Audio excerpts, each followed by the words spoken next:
जय श्री राम एवरीवन। तो आज की क्लास में हम लोग सीखने वाले हैं law of diminishing marginal utility. आज की क्लास का टॉपिक क्या है? Law of diminishing marginal utility. Sir एक बार फिर से बता दीजिए, मार्जिनल वर्ड का मतलब क्या होता है? मार्जिनल वर्ड का मतलब होता है एडिशनल। मार्जिनल वर्ड का मतलब क्या होता है? एडिशनल। आओ इस चीज़ को ध्यान से सीखते हैं। कोई भी लॉ आप लिखेंगे तो 5 स्टेप में चलेगा। Definition, assumption, diagram, definition, assumption, schedule, diagram और फिर उसका एक्सप्लेनेशन। आइए सबसे पहले डेफिनेशन देखते हैं। Law of diminishing marginal utility क्या बोलता है? डेफिनेशन। सर डेफिनेशन क्या है? तो law of diminishing marginal utility states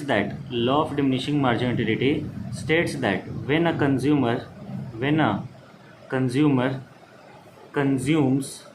consumer consumes standard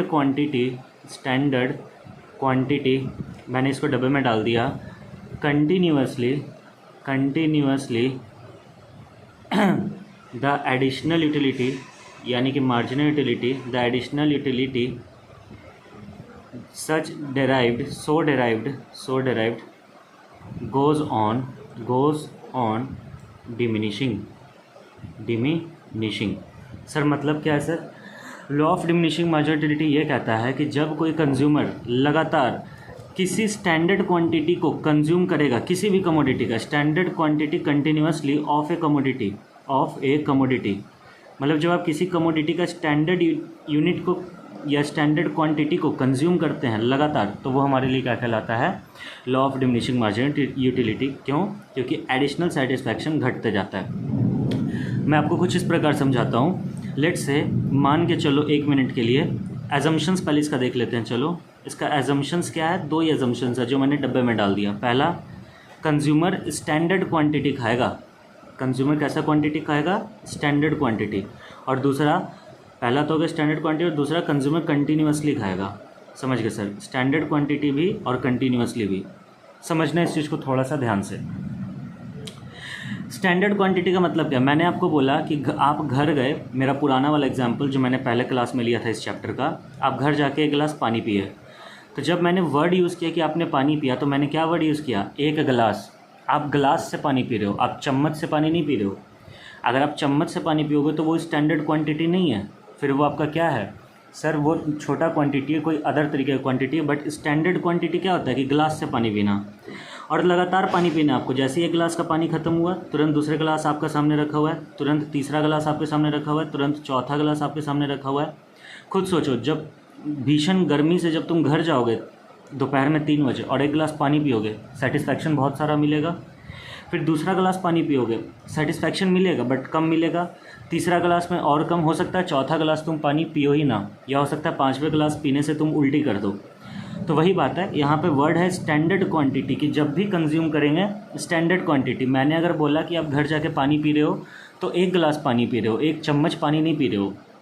और दूसरा बात, कंटिन्यूअसली, पहला गिलास ख़त्म हुआ तो दूसरा पी रहे हैं, दूसरा ख़त्म हुआ तो तीसरा पी रहे हैं, तीसरा ख़त्म हुआ तो चौथा पी रहे हैं। इसका मतलब ये नहीं कि आपने अभी घर जाके 1 गिलास पानी पिया, फिर आप घर जा रहे हो तो फिर आप थोड़ी देर बाद कुछ और पानी पी रहे हो, लाइक आधे घंटे 1 घंटे बाद पी रहे हो, फिर नेक्स्ट गिलास आप फिर आधे 1 घंटे बाद पी रहे हो। ये गलत है। समझ गए सर? आप एक लाइन में ये कहना चाहते हो कि कंज्यूमर को स्टैंडर्ड क्वांटिटी कंज्यूम करना है और लगातार करना है। चलो इसी को मैं समझाता हूँ इससे। लेट्स से यूनिट्स है और मार्जिनल यूटिलिटी है। देखना, मेरी बातों को ध्यान से समझना, ठीक है?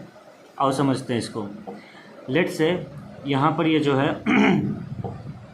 आप 1 2 3 4 5 6 7 मान के चलो नवरात्रा का टाइम चल रहा था, फिर छठ पूजा चल रहा था, बहुत से शुभ पर्व चल रहे थे, ठीक है? फिर आप यहाँ पर गए, आपने बोला कि आपको ना फ्राइड चिकन मोमोज़ खाने हैं। आप लगभग 8 10 15 दिन बाद फ्राइड चिकन मोमोज़ खा रहे हो, पहला पीस खा रहे हो। लेट से आपको 50 यूटिल्स का सेटिस्फैक्शन मिला, बहुत अच्छा सेटिस्फैक्शन मिला। जब आप दूसरा पीस खाओगे, हो सकता है आपको सिर्फ 40 यूटिल्स का सेटिस्फैक्शन मिले। जब आप तीसरा पीस खाओगे, हो सकता है आपको सिर्फ 25 यूटिल्स का सेटिस्फैक्शन मिले। चौथे पीस में 15 का मिले, 5वें पीस में 3 का मिले, छठे पीस में कुछ मिले ही ना, एकदम 0 मिले। और 7वें पीस में लेट से मान के चलिए -7 हो गया। यानी कि आप अब यहाँ पे मोमोज़ खाना पसंद नहीं कर रहे हो, उल्टा आपने जो खाया वो भी टेस्ट आपका ख़राब हो रहा है, आपको मन ख़राब होने लगा। 6th 7th यूनिट कंज्यूम करने के बाद। तो जब मैं कह रहा हूँ कि आप मोमोज़ खाओगे तो आप एक पूरा पीस ऑफ मोमोज़ का खाओगे, मैं ये बात कर रहा हूँ। ऐसे नहीं कि इस मोमोज़ का एक छोटा सा टुकड़ा खा रहे हो, नहीं, you have to eat the consume the full momos.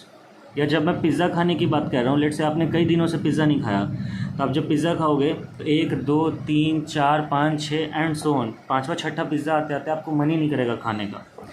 तो वही तो बात यहाँ पे कह रहा है कि लॉ ऑफ डिमिनिशिंग मार्जिनलिटी ये बोलता है कि जब भी कोई कंज्यूमर किसी स्टैंडर्ड क्वांटिटी को लगातार कंज्यूम करता है तो मिलने वाला एडिशनल सेटिस्फैक्शन समय के साथ घटते जाता है।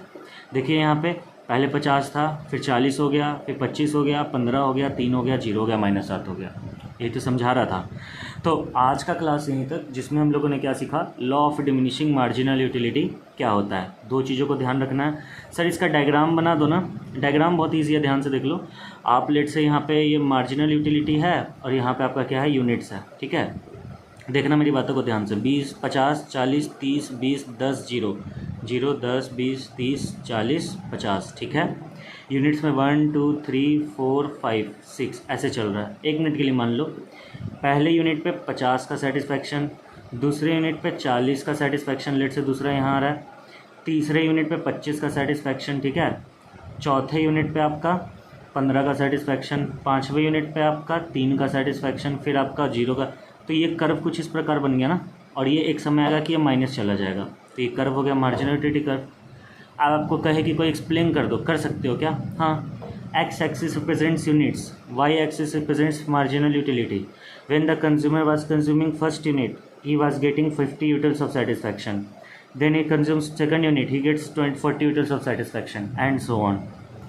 बस ख़त्म हो गया। तो लॉ कोई भी लिखो, आगे इकोनॉमिक्स में हमें काफ़ी सारे लॉ पढ़ने हैं, लगभग 6 से 7। कोई भी लॉ लिखिए 5 स्टेप में काम करेगा। डेफिनेशन, एजम्पशन, शेड्यूल, डायग्राम और एक्सप्लेनेशन, जो अभी मैंने इंग्लिश में बोला। चलिए, थैंक यू सो मच। आज का क्लास यहीं तक। अब हम लोग मिलेंगे नेक्स्ट क्लास में। जय श्री राम।